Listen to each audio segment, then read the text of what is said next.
বিপুল পরিমাণ ক্যাপাসিটি চার্জের ফলে লোকসানে আছে বিদ্যুৎ খাত।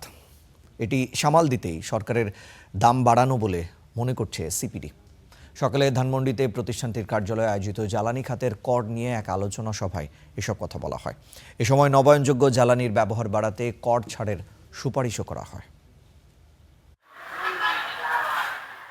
পরিবেশ বান্ধব জ্বালানির প্রসারে বড় বাধা দেশের রাজস্ব কাঠামো। সৌরবিদ্যুৎ ও বৈদ্যুতিক গাড়ির মূল চালিকা শক্তি ব্যাটারি আমদানিতে শুল্কের বোঝা ৬২ থেকে ৯২%। ফলে উচ্চ করের কারণে এই প্রযুক্তিগুলো দেশে টেকসই হচ্ছে না।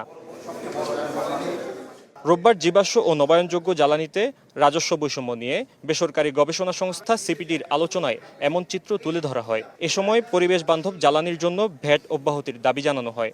এলএনজি-কে ফেভার করতে গিয়ে নিজের রাজস্ব হারিয়েছেন, আবার এলএনজি-কে ফেভার করতে গিয়ে আপনি ব্যাটারি বা ইভি অথবা আমার যে অভ্যন্তরীণ যে বিদ্যুৎ উৎপাদনের যে অন্যান্য যে সুযোগগুলো, এগুলোকে আমি লেস অ্যাট্রাক্ট বা লেস কম্পিটিটিভ করে ফেলেছি।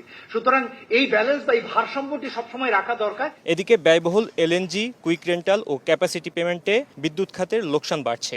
এই ভর্তুকির চাপ মেটাতেই দাম বাড়ানো হচ্ছে বলে মনে করে সিপিডি। এখনই আমার যে ক্যাপাসিটি রয়েছে, এই ক্যাপাসিটি দিয়ে 2030 পর্যন্ত আমি অনায়াসে যেতে পারি। আমার নতুন বাড়তি ক্যাপাসিটির দরকার নেই। সুতরাং আগে এগুলোকে কমানো দরকার বলে আমরা মনে করি। আসছে বাজেটে সৌরবিদ্যুতের ৭.৫% অগ্রিম কর, ব্যাটারি ও বৈদ্যুতিক গাড়ির শুল্ক পুরোপুরি প্রত্যাহারের সুপারিশ করেছে সিপিডি। সরকারের দায়িত্ব হচ্ছে পথের বাধা সরিয়ে নিন, আমাকে হাঁটতে দিন। Fahim Yusuf, star news, Dhaka.